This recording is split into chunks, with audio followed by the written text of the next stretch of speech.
ओम शांति। आज 28 जनवरी 2021 के बाबा के महावाक्य हैं। बाबा बोले, मीठे बच्चे, कभी भी मिथ्या अहंकार में नहीं आओ। इस रथ का भी पूरा पूरा रिगार्ड रखो। प्रश्न, तुम बच्चों में पद्मा पदम भाग्यशाली कौन और दुर्भाग्यशाली कौन? बाबा ने उत्तर दिया, जिनकी चलन देवताओं जैसी है और सबको सुख देते हैं, वह है पद्मा पदम भाग्यशाली। और जो फेल हो जाते हैं उनको कहेंगे दुर्भाग्यशाली। कोई कोई महान दुर्भाग्यशाली बन जाते हैं। वह सबको दुख देते रहते हैं, सुख देना जानते ही नहीं। बाबा कहते हैं, बच्चे अपनी अच्छी रीति संभाल करो, सबको सुख दो, लायक बनो। ओम शांति। रूहानी बाप बैठ रूहानी बच्चों को समझाते हैं।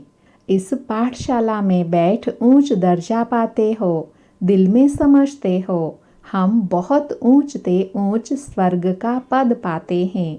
ऐसे बच्चों को तो खुशी होनी चाहिए। अगर सबको निश्चय है तो सब एक जैसे तो हो न सके, फर्स्ट से लास्ट नंबर तक तो होते ही हैं।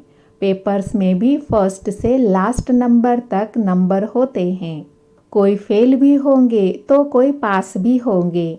तो हर एक अपनी दिल से पूछे, बाबा जो हमको इतना ऊंच बनाते हैं, मैं कहाँ तक लायक बना हूँ? फलाने से अच्छा हूँ व कम हूँ? यह पढ़ाई है ना, देखने में भी आता है। जो कोई सब्जेक्ट में कमज़ोर होते हैं तो नीचे चले जाते हैं। भल मॉनिटर होगा तो भी कोई सब्जेक्ट में कम होगा तो नीचे चला जाएगा। विरला ही कोई स्कॉलरशिप लेते हैं। यह भी स्कूल है, तुम जानते हो हम सब पढ़ रहे हैं।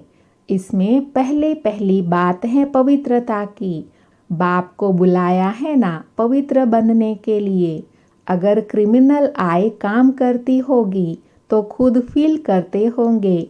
बाबा को लिखते भी हैं, बाबा हम इस सब्जेक्ट में कम हूँ। स्टूडेंट की बुद्धि में यह ज़रूर रहता है, हम फलानी सब्जेक्ट में बहुत बहुत कम हूँ। कोई ऐसे भी समझते हैं हम फेल होंगे। इसमें पहले नंबर की सब्जेक्ट है पवित्रता। बहुत लिखते हैं, बाबा हमने हार खाई, तो उसको क्या कहेंगे? उनकी दिल समझती होंगी, अब मैं चढ़ नहीं सकूंगा। तुम पवित्र दुनिया स्थापन करते हो ना, तुम्हारी एम ऑब्जेक्ट ही यह है। बाप कहते हैं, बच्चे माम एकम याद करो और पवित्र बनो, तो इन लक्ष्मी नारायण के घराने में जा सकते हो। टीचर तो समझते होंगे यह इतना ऊंच पद पा सकेंगे व नहीं। वह है सुप्रीम टीचर। यह दादा भी स्कूल तो पढ़ा हुआ है ना। कोई कोई छोकरे अर्थात लड़के भी ऐसे खराब काम करते हैं जो आखिर मास्टर को सज़ा देनी पड़ती है। आगे बहुत ज़ोर से सज़ाएं देते थे, अभी सज़ा आदि कम कर दी है तो स्टूडेंट और ही जास्ती बिगड़ते हैं। आजकल स्टूडेंट कितना हंगामा करते हैं। स्टूडेंट को न्यू ब्लड कहते हैं ना। वह देखो क्या करते हैं, आग लगा देते हैं, अपनी जवानी दिखलाते हैं। यह है ही आसुरी दुनिया। जवान लड़के ही बहुत खराब होते हैं, उनकी आंखें बहुत क्रिमिनल होती हैं। देखने में तो बड़े अच्छे आते हैं। जैसे कहा जाता है ना, ईश्वर का अंत नहीं पाया जाता, ऐसे उनका भी नहीं पाया जाता। फिर यह किस प्रकार का मनुष्य है? हाँ, ज्ञान का बुद्धि से पता पड़ता है। यह कैसे पड़ता है? इनकी एक्टिविटी कैसी है? कोई तो बात करते हैं जैसे मुख से फूल निकलते हैं। कोई तो ऐसी बात करते हैं जैसे पत्थर निकालते हैं। देखने में बहुत अच्छे पॉइंट्स आदि भी लिखते हैं, परंतु है पत्थर बुद्धि। बाहर का शो है, माया बड़ी दुष्टर है। इसलिए गायन है, आश्चर्यवत सुनंती, अपने को शिव बाबा की संतान कहलावंती, औरों को सुनावंती, कथंती भागंती अर्थात ट्रेटर बनंती। ऐसे नहीं, होशियार ट्रेटर नहीं बनते, अच्छे अच्छे होशियार भी ट्रेटर बन पड़ते हैं। उन सेना में भी ऐसे होता है। एरोप्लेन सहित ही दूसरे देश में चले जाते हैं, यहाँ भी ऐसे होता है। स्थापना में बड़ी मेहनत लगती है। बच्चों को भी पढ़ाई में मेहनत, टीचर को भी पढ़ाने में मेहनत होती है।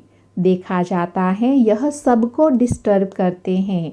पढ़ते नहीं हैं तो स्कूल में हंटर लगाते हैं। यह तो बाप हैं, बाप कुछ भी नहीं कहते हैं। बाप के पास यह कानून नहीं है। यहाँ तो बिल्कुल शांत रहना होता है। बाप तो सुखदाता, प्यार का सागर है। तो बच्चों की चलन भी ऐसी होनी चाहिए ना, जैसे देवताएं होते हैं।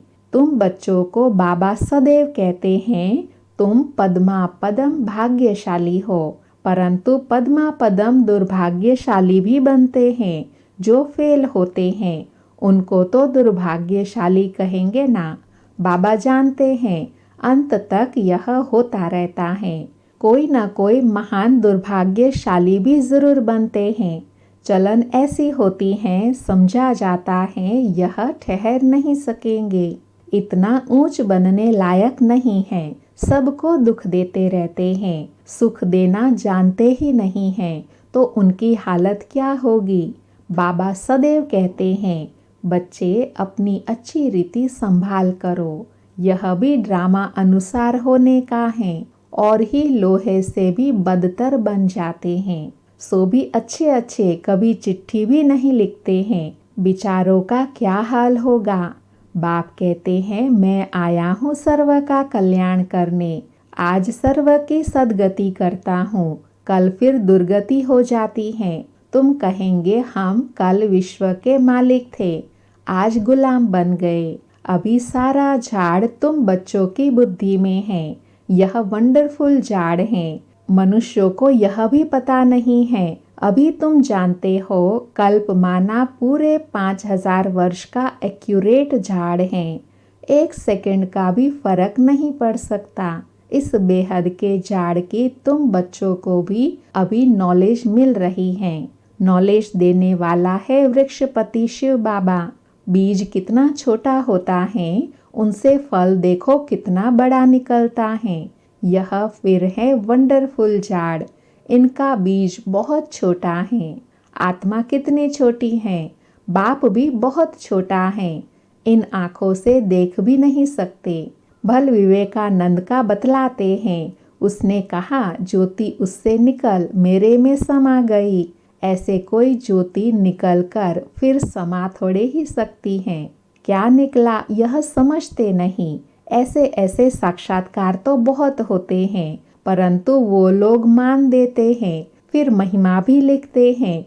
भगवानुवाच, कोई भी मनुष्य की महिमा है नहीं। महिमा है तो सिर्फ देवताओं की, और जो ऐसा देवता बनाने वाला है उसकी महिमा है शिव बाबा की। बाबा ने कार्ड बहुत अच्छा बनवाया है। जयंती मनाना हो तो एक शिव बाबा की। इन लक्ष्मी नारायण को भी ऐसा बनाने वाला तो शिव बाबा है ना। बस एक की ही महिमा है, उस एक को ही याद करो। यह खुद कहते हैं, ऊंचते ऊंच बनता हूँ फिर नीचे भी उतरता हूँ। यह किसी को पता नहीं है। ऊंचते ऊंच लक्ष्मी नारायण ही फिर 84 जन्मों के बाद नीचे उतरते हैं। तत्त्वम, तुम ही विश्व के मालिक थे, फिर क्या बन गए। सतयुग में कौन थे, तुम ही सब थे। नंबरवार पुरुषार्थ अनुसार राजा रानी भी थे, सूर्यवंशी चंद्रवंशी डायनास्टी के भी थे। बाबा कितना अच्छी रीति समझाते हैं। इस सृष्टि चक्र का ज्ञान तुम बच्चों की बुद्धि में चलते फिरते रहना चाहिए। तुम चैतन्य लाइट हाउस हो। सारी पढ़ाई बुद्धि में रहनी चाहिए, परंतु वह अवस्था हुई नहीं है, होने की है। जो पास विद ऑनर होंगे उनकी यह अवस्था होगी। सारा ज्ञान बुद्धि में होगा। बाप के लाडले लवली बच्चे भी तब कहलाएंगे। ऐसे बच्चों पर बाप स्वर्ग की राजाई कुर्बान करते हैं। कहते हैं मैं राजाई नहीं करता हूँ, तुमको देता हूँ। इनको निष्काम सेवा कहा जाता है। बच्चे जानते हैं बाबा हमको सिर के ऊपर चढ़ाते हैं, तो ऐसे बाप को कितना याद करना चाहिए। यह भी ड्रामा बना हुआ है। बाप संगम पर आकर सबको सद्गति देते हैं। नंबरवार पुरुषार्थ अनुसार नंबर 1 हाईएस्ट बिल्कुल पवित्र, नंबर लास्ट बिल्कुल अपवित्र। याद प्यार तो बाबा सबको देते हैं। बाबा कितना अच्छी रीति समझाते हैं, कभी भी मिथ्या अहंकार नहीं आना चाहिए। बाबा कहते हैं खबरदार रहना है, रथ का भी रिगार्ड रखना है। इस द्वारा ही तो बाप सुनाते हैं ना। इसने अर्थात ब्रह्मा बाबा ने तो कभी गाली नहीं खाई थी, सब प्यार करते थे। अभी तो देखो कितनी गाली खाते हैं। कई ट्रेटर बन भागंती हो गए, तो फिर उनकी गति क्या होगी, फेल होंगे ना। बाप समझाते हैं माया ऐसी है, इसलिए बहुत खबरदारी रखते रहो। माया किसी को भी छोड़ती नहीं है, सब प्रकार की आग लगा देती है। बाप कहते हैं मेरे सब बच्चे काम चिता पर चढ़ काले कोयले बन गए हैं। सब तो एक जैसे नहीं होते हैं, न सबका एक जैसा पार्ट है। इनका नाम ही है वैशाली। कितना बार कामचिता पर चढ़े होंगे। रावण कितना जबरदस्त है, बुद्धि को ही पतित बना देता है। यहाँ आकर बाप से शिक्षा लेने वाले भी ऐसे बन जाते हैं। बाप की याद बिगर क्रिमिनल आँख कभी बदल नहीं सकती।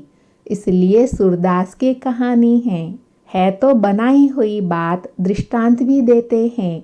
अभी तुम बच्चों को ज्ञान का तीसरा नेत्र मिला है। अज्ञान माना अंधियारा। कहते हैं ना तुम तो अंधे अज्ञानी हो। अब ज्ञान है गुप्त, इसमें कुछ बोलने का नहीं है।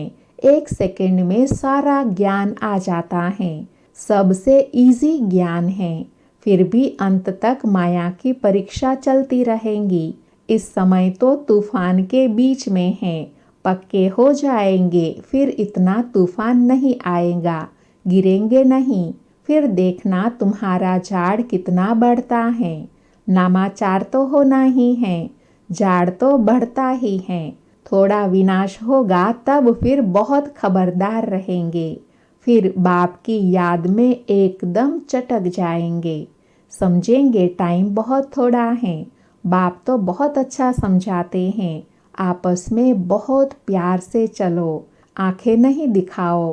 क्रोध का भूत आने से शक्ल ही एकदम बदल जाती है। तुमको तो लक्ष्मी नारायण जैसी शक्ल वाला बनना है। एम ऑब्जेक्ट सामने है। साक्षात्कार पिछाड़ी को होता है, जब ट्रांसफर होते हैं। जैसे शुरू में साक्षात्कार हुए, ऐसे अंत में भी बहुत पार्ट देखेंगे। तुम बहुत खुश रहेंगे। मिरुआ मौत, मलू का शिकार, पिछाड़ी में बहुत सीन सीनरी देखनी है। तब तो फिर पछताएंगे भी ना, हमने यह किया। फिर उनकी सज़ा भी बहुत कड़ी मिलती है। बाप आकर पढ़ाते हैं, उनकी भी इज्जत नहीं रखते तो सज़ा मिलेंगी। सबसे कड़ी सज़ा उनको मिलेंगी जो विकार में जाते हैं या शिव बाबा की बहुत ग्लानि कराने के निमित्त बनते हैं। माया बड़ी जबरदस्त है। स्थापना में क्या क्या होता है। तुम तो अभी देवता बनते हो ना। सतयुग में असुर आदि होते नहीं। यह संगम युग की ही बात है। यहाँ विकारी मनुष्य कितने दुख देते हैं। बच्चियों को मारते हैं। शादी जरूर करो। स्त्री को विकार के लिए कितना मारते हैं, कितना सामना करते हैं। कहते हैं सन्यासी भी रह नहीं सके। यह फिर कौन है जो पवित्र रह दिखाते हैं। आगे चल समझेंगे जरूर। सिवाय पवित्रता के देवता तो बन नहीं सकते। तुम समझाते हो हमको इतनी प्राप्ति होती है तब छोड़ा है। भगवान उवाच काम जीते जगत जीत। ऐसा लक्ष्मी नारायण बनेंगे तो क्यों नहीं पवित्र बनेंगे। फिर माया भी बहुत पछाड़ती है। ऊंची पढ़ाई है ना, बाप आकर पढ़ाते हैं। यह सिमरन अच्छी रीति बच्चे नहीं करते तो फिर माया थप्पड़ लगा देती हैं। माया अवज्ञाएं भी बहुत कराती हैं, फिर उनका क्या हाल होगा। माया ऐसा बेपरवाह बना देती है, अहंकार में ले आती हैं, बात मत पूछो। नंबरवार राजधानी बनती है तो कोई कारण से बनेंगी ना। अभी तुमको पास्ट, प्रेजेंट, फ्यूचर का ज्ञान मिलता है तो कितना अच्छी रीति ध्यान देना चाहिए। अहंकार आया, यह मरा। माया एकदम वर्थ नॉट अ पेनी बना देती है। बाबा की अवज्ञा हुई तो फिर बाप को याद कर नहीं सकेंगे। अच्छा, मीठे मीठे सिकिलधे बच्चों प्रति माता पिता बाप दादा का याद प्यार और गुड मॉर्निंग। रूहानी बाप की रूहानी बच्चों को नमस्ते। हम रूहानी बच्चों की रूहानी माता पिता बाप दादा को याद प्यार, गुड मॉर्निंग और नमस्ते। सदा रहे हंसते, बनते चले फरिश्ते। धारणा के लिए सार हैं। पहला, आपस में बहुत प्यार से चलना है। कभी भी क्रोध में आकर एक दो को आंख नहीं दिखानी है। बाप की अवज्ञा नहीं करनी है। दूसरा, पास विद ऑनर होने के लिए पढ़ाई बुद्धि में रखनी है। चैतन्य लाइट हाउस बनना है। दिन रात बुद्धि में ज्ञान घूमता रहे। आज बाबा ने वरदान दिया, सदा अपने श्रेष्ठ भाग्य के नशे और खुशी में रहने वाले पद्मा पदम भाग्यशाली भव। सदा अपने श्रेष्ठ भाग्य के नशे और खुशी में रहने वाले पद्मा पदम भाग्यशाली भव। स्पष्टीकरण है, सारे विश्व में जो भी धर्म पिताए व जगत गुरु कहलाने वाले बने हैं, किसी को भी माता पिता के संबंध से अलौकिक जन्म और पालना प्राप्त नहीं होती है। वे अलौकिक माता पिता का अनुभव स्वप्न में भी नहीं कर सकते और आप पद्मा पदम पति श्रेष्ठ आत्माएं हर रोज माता पिता की व सर्व संबंधों की याद प्यार लेने के पात्र हो। सर्वशक्तिमान बाप आप बच्चों का सेवा कर हर कदम में साथ निभाते हैं, तो इसी श्रेष्ठ भाग्य के नशे और खुशी में रहो। स्लोगन, तन और मन को सदा खुश रखने के लिए खुशी के ही समर्थ संकल्प करो। तन और मन को सदा खुश रखने के लिए खुशी के ही समर्थ संकल्प करो। ओम शांति।